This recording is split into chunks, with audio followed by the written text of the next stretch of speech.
there. My name is Kimmy. The purpose of Worth the War is sparing hearts by rethinking love. If you think we can do a better job with love and relationship than we're doing today, you have found the exact right channel.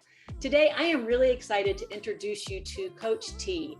He has a really fun and very informative account on Instagram, and we'll be giving you all that information down below.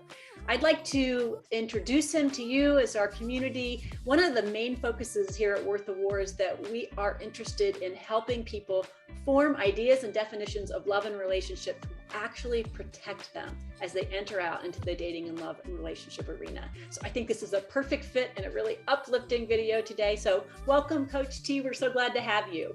Hey, I'm excited to be here. Thanks for inviting me.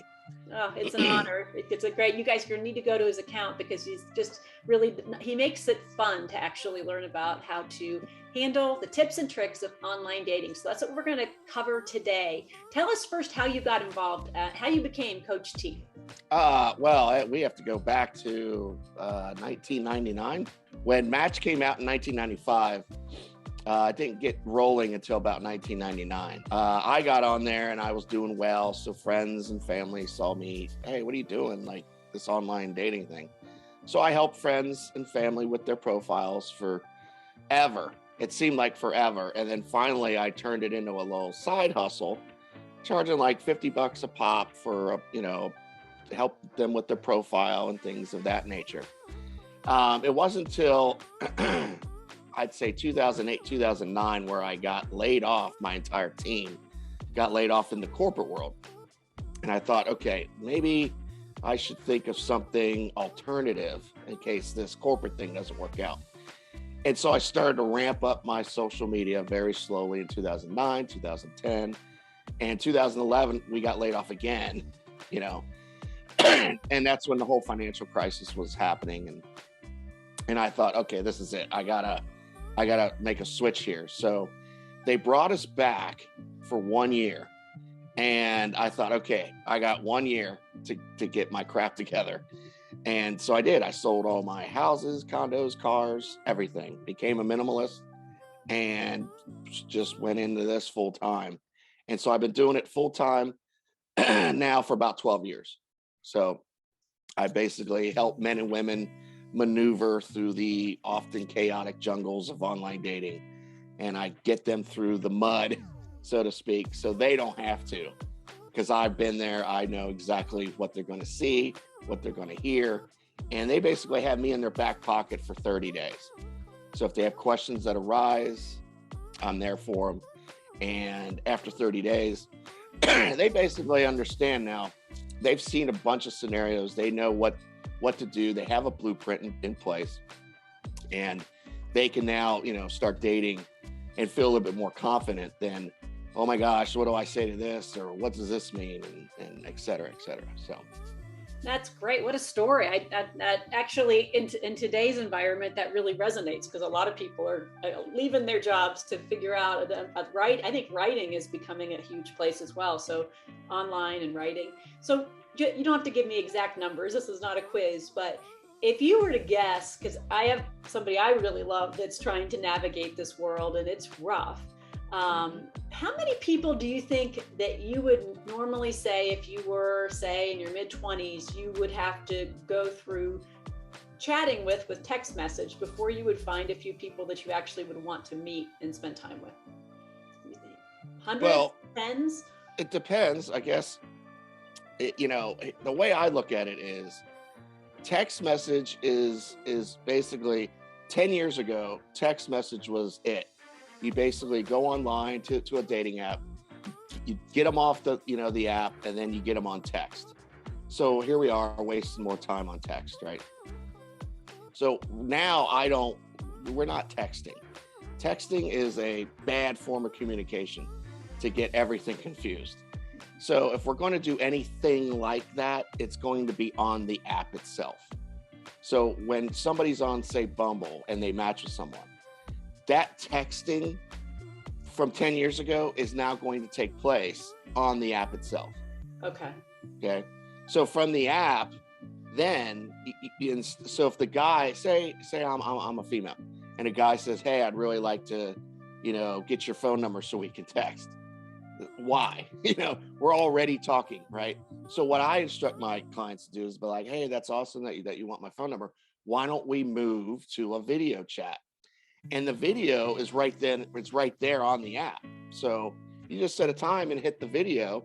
And at this point, you've chatted on the app, right? You got to know the person. Now you're going to a video chat, right? And all along, you have not given out any of your personal info, right? Right. So if you're on video and there's some chemistry and, things are flowing, it's not awkward, and you kind of like the person, great. Then hopefully they'll say, hey, let's exchange numbers. Then, okay, fine, you can exchange some numbers. But we don't want to go from chatting to video chat back to chatting on text, so we want to make sure it's clear that we're not texting, but hey, here's my number. Let me know when you'd like to, get together. Okay, so basically what you're saying is that would be kind of going backwards. And so even though it's not a direct contact to their personal information, you still need the relationship to either move forward or die. Right. Because so my blueprint that I help my clients with happens within a week. All this should happen within a week.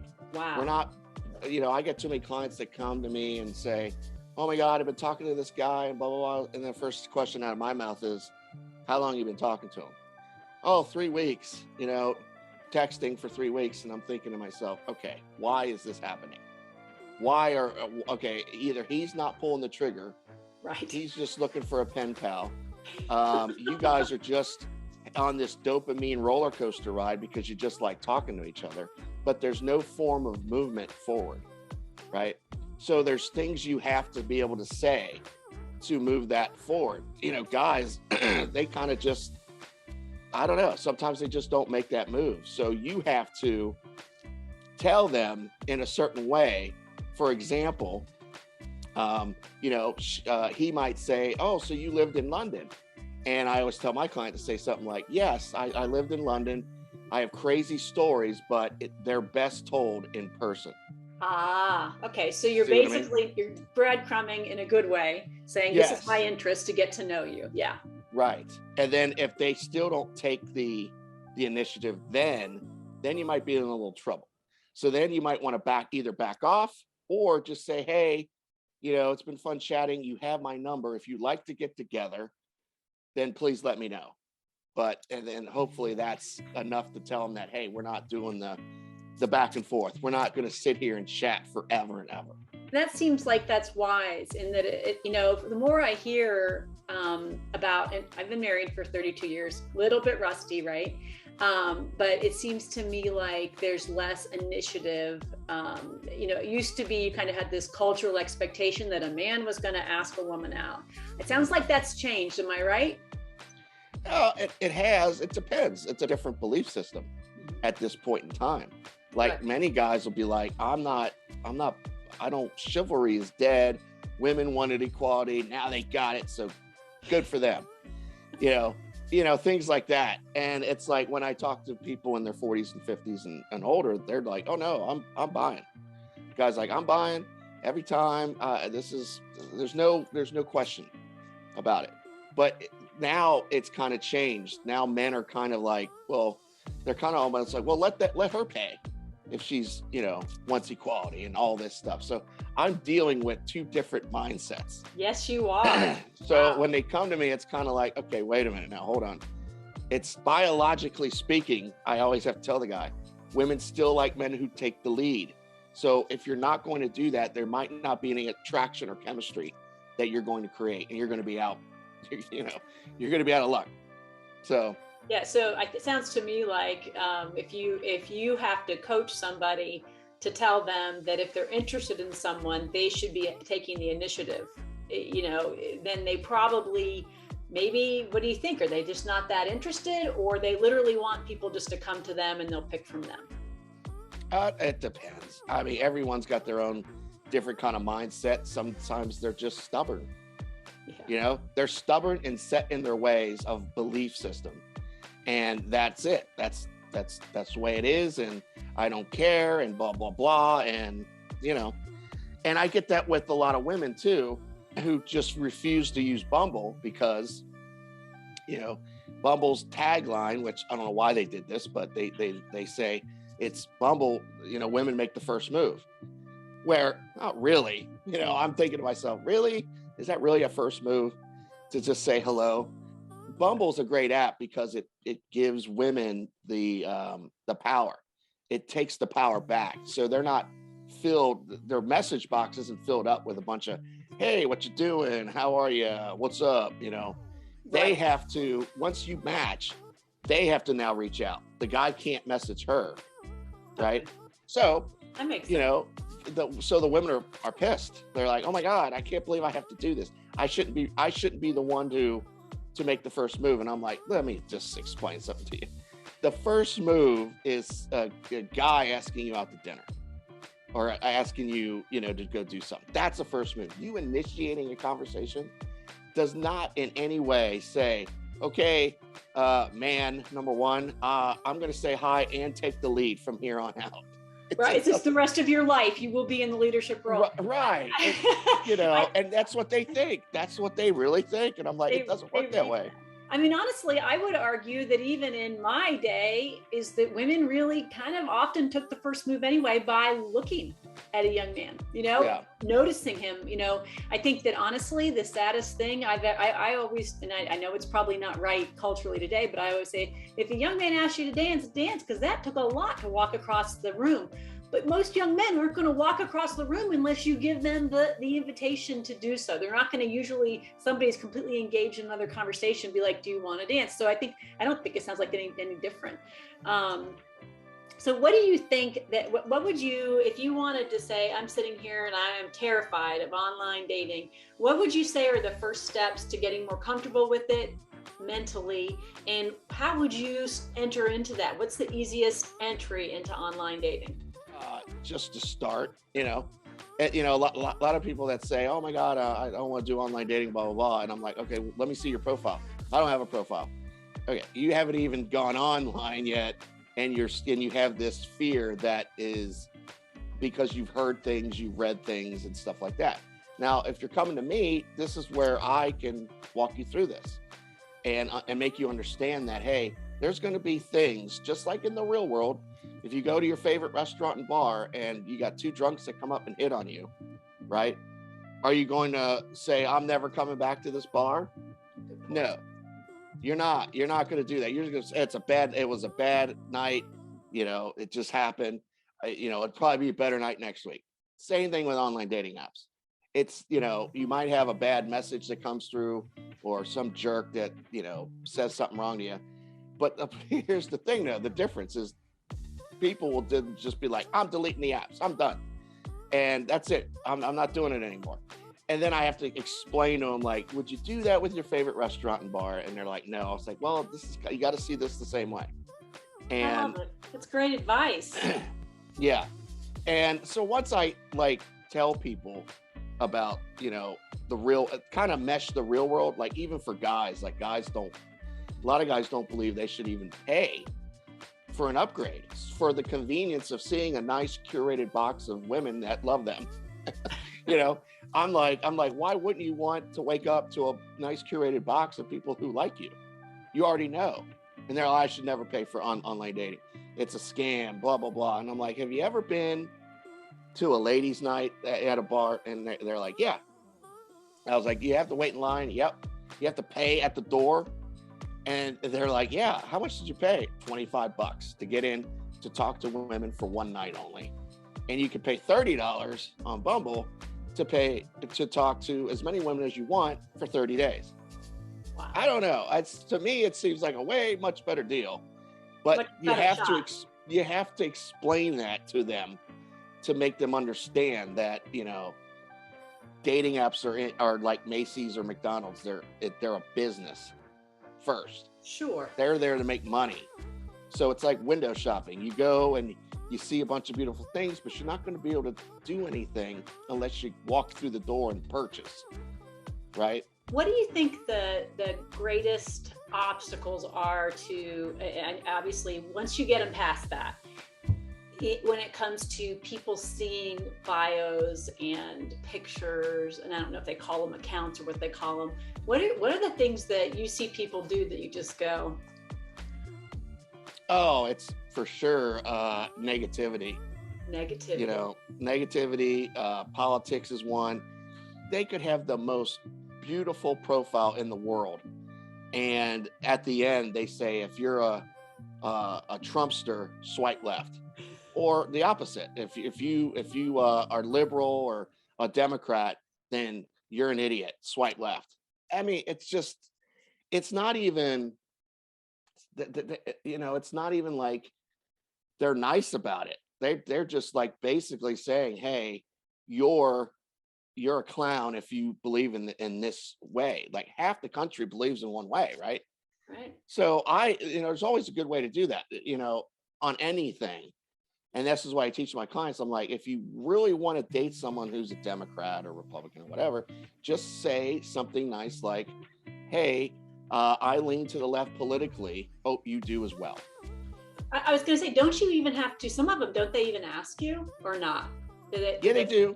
I They thought so. do. Isn't that enough then? If you're really anti one or the other. Well, that's the thing.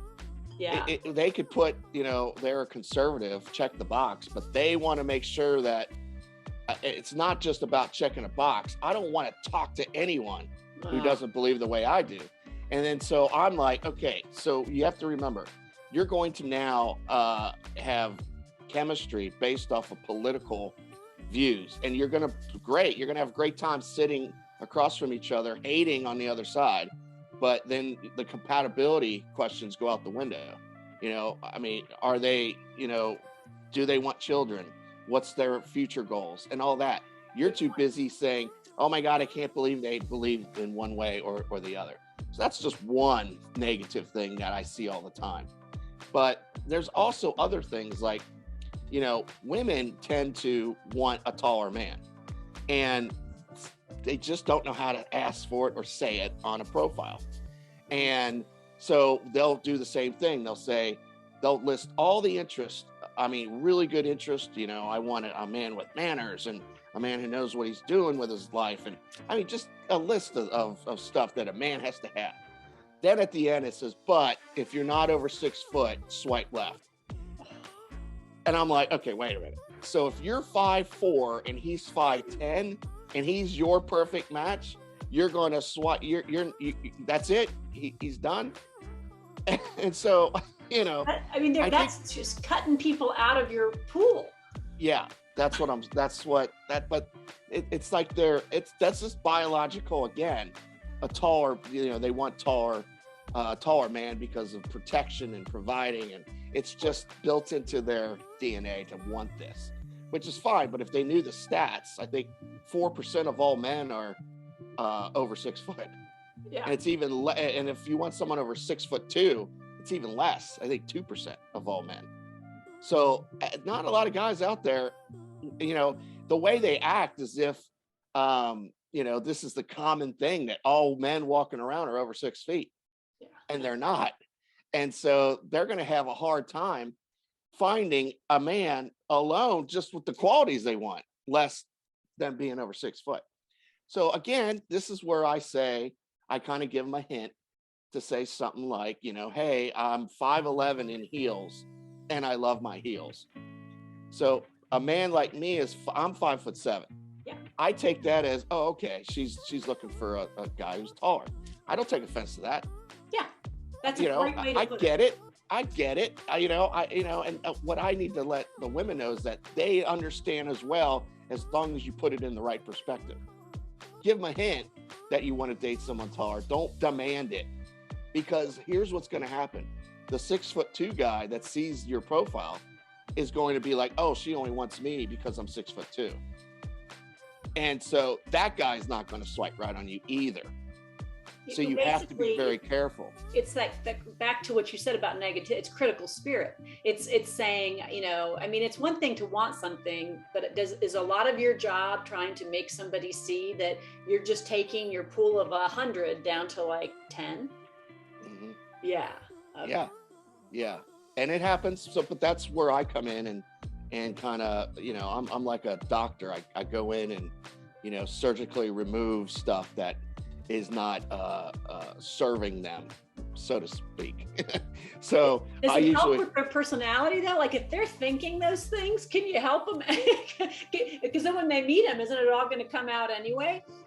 well, I ask them how important it is, because if it's a 1 out of, I always do, okay, for these things that you listed, let's do 1 out of 10, 10 being the highest. Them being over 6 foot, 1 out of 10. And if they say 10, I'm in trouble. Yeah. Right? I'm in trouble, because I mean, like, what does that serve? How does that serve you for marriage and the future and blah, blah, blah? You're just going to look good on a 6 foot guy's arm? That's what you want? Or no, I want this, and that. I'm like, well, what's more important, him being 6 foot or these other things? You just labeled his height, which men can't do nothing about, right? But what they can do is, have all these other qualities that you want, and they might be 5'10", and they're still taller than you, right? Right. Most likely, they're still taller than you. So why put a number on it? I mean, I get it. If you're 5'8", if you're a 5'9" woman, and you don't want to date a 5'4" guy, fine. I'm 5'7". I don't know if I'd be comfortable dating a woman who's 6 foot. Yeah. It'd be awkward. I get it. Most guys do. Yeah. But there's just ways to say it, ways to do it, and to actually attract somebody to your profile and want to be able to talk to you. Yeah, I think that's great. What do you think about the pictures? What do you tell them about the pictures? What are your tips and tricks for pictures? Because it seems to me like like I said, I've got someone I love that goes through them, and I see a lot of people holding guns or fish or, what's all that? What do you think about that? I don't know what the deal is with the fish. I mean, guys who hold up fish or dead animals, they're not doing it because, they think women are going to like it. They're doing it because this is what they're passionate about. Okay. They like fishing every week. They like to hunt. And they're basically showing you that, but it's now turned into a meme where women are like, why are you holding up a fish? Instead of thinking, oh, the guy likes to fish. Okay. Right. And so it's just completely negative. So if the guy has I'll hear women say all the time, if he's holding a fish or a gun or this and that, then he's not for me. And okay, that's fine, but at least give him the credit of putting that stuff in there so that you can weed him out.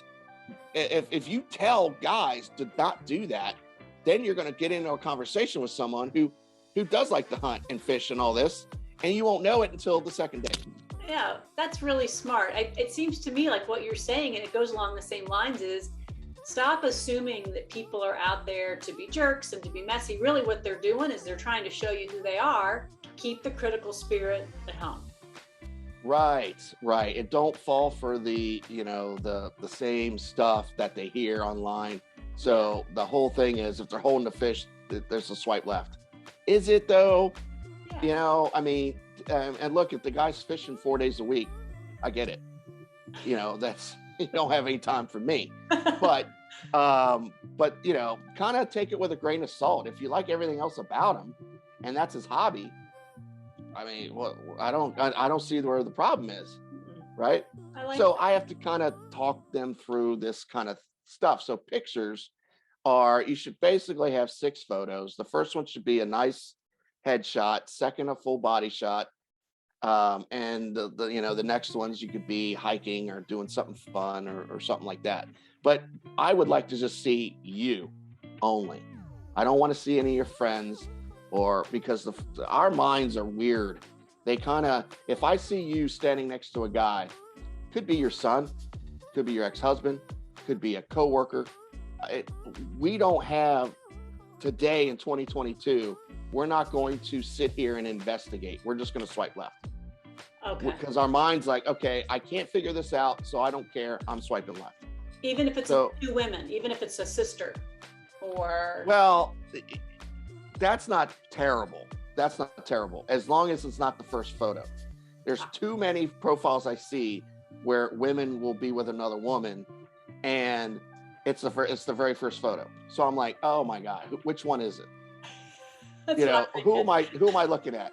So I swipe, and it's always happens too. This is the funny. I did a private Zoom for a group, a divorce group, and I showed so many pictures. This one profile, 2 women on the first photo, second photo, 2 women, third photo, 3 women. I'm like, okay, now it's really just, you're playing with me now, right? Because I can't deal with this. And so when you do things like that, our minds are only spending 5 to 8 seconds on a profile, and then we're swiping left. We're not playing detective. You know, it's like a recruiter with resumes. You know, a resume should be, I had a resume friends because I got laid off so many times that I had to use recruiters and stuff like that. So a recruiter friend told me at lunch, she said, hey, if you got a nice curated 1-page, colorful with highlights and, you know, what you've done for the companies, you're going in my callback pile. If you have a 3-page resume that is exhausting of details of each and every job, you may be good for the position, but you ain't getting a callback. I don't have time for it. I got 5 to 8 seconds to look to see if I want to reread this again. So that's how they do it. And we do the exact same thing with online dating, or taking 5 to 8 seconds to go, I want to read more, or I want to hold on. This is going to be longer than 8 seconds. If I can't get through the photos, like a lot of times the photos are from Facebook, and a lot of times, you know, especially, you know, women and men will do this. They went to a wedding 5 years ago, right? And they just look spectacular. So they got to put it in there. So you got, first picture is probably a photo that has a filter on it. And then you got one that you look 5 years older. And then here's a newer one. And then by the time you get to the last photo, it's a real photo of you taken from last week, and you look nothing like the other photos. And why do they do this? Because they don't want to feel guilty for putting all those other photos in there. So they say, well, I got one in there that's of me, but it's the last one. And by the time we get there, it's like, what happened? You went from, you know, this to Grandpa Munster. You know, I mean, it happens all the time. Like, you know, so you got to be careful. I always say, get a photo shoot done. You know, I call it a mini shoot. Just, you know, go into Facebook, look for photographers in your area, and ask them if they're offering mini shoots. They're about $99, maybe 150, and just tell them, look, it's for online dating. I need 6 photos, couple outfit changes, and that's it. So a photographer can get that really good it's called the bokeh effect, which it brings your face to the forefront and the background's a little blurry. You've probably seen these. So that's the kind of photos that stand out and keep people on your profile. It's the ones that, and I blame the dating apps for this, because, you know, you can't see other people's profiles until you create your own profile. So when you first sign up, people are they want to get to the goodies. They want to get to the good stuff. So they're grabbing photos from Facebook, Twitter, anything that they can get a hold of, throwing them on there, and throwing some stupid bio up there and thinking to themselves, I'll get back to this later. I want to just see who's out there.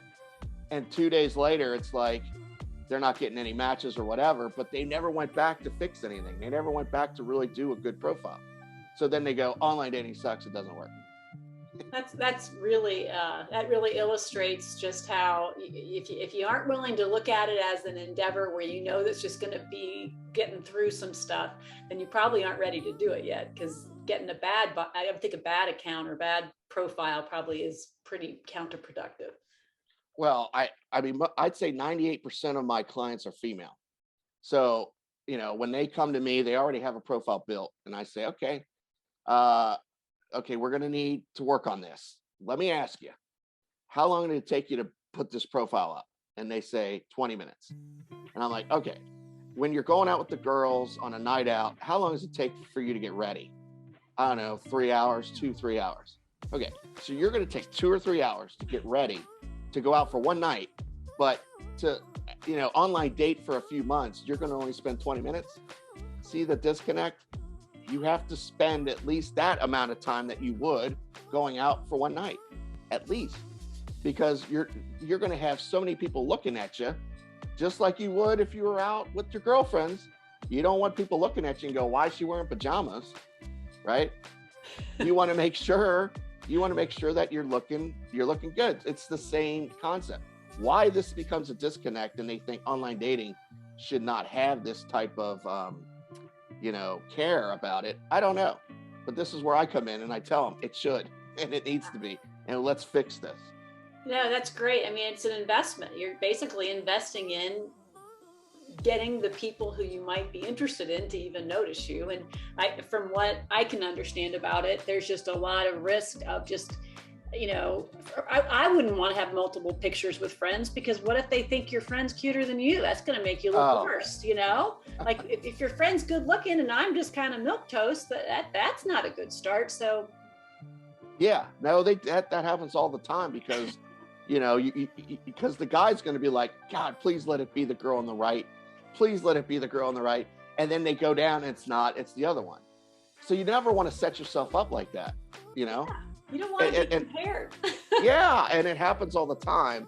And a lot of women will also stand next to a guy, it could be a friend, and he looks like something out of Hollywood, right? And basically what they're trying to say is, this is the kind of guy that I'm looking for. Psychologically is what men are looking at this and saying, oh, this is the kind of guy she wants. And all she's putting down there in the photo is, oh, he's just a friend of mine from work or blah, blah, blah. Then why is it on your profile? Yeah. This profile is supposed to be about you, right? What you're doing is psychologically sending messages to guys saying, hey, this is what I need you to look like. And what man is going to be attracted to that? Like, oh, I'm as good looking as he is. I've got a chance with her. That doesn't work. Well, again, we take so little time on online dating anymore that we're not going to try to play detective on what that picture represents. We're just swiping left on her.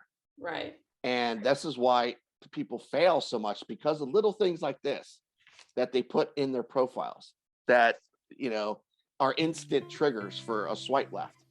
And they just don't know it. They just don't realize it. And that's fine. That's why I'm here. That's why I'm here to tell them, we're going to take that out. I mean, I think it's great that you offer this service. I think that this is like an entire world. People who don't understand still think about it as an entire other world. Like, it's like some of the rules in flesh and blood world don't apply here. So we need to learn. So it makes sense that to have an expert to kind of help you makes a lot of sense. Thank you for taking the time to be here. I look forward to, hopefully over time, as things change and progress, to touch back in with you. Yeah, no, it's been great. Happy to be here. Awesome.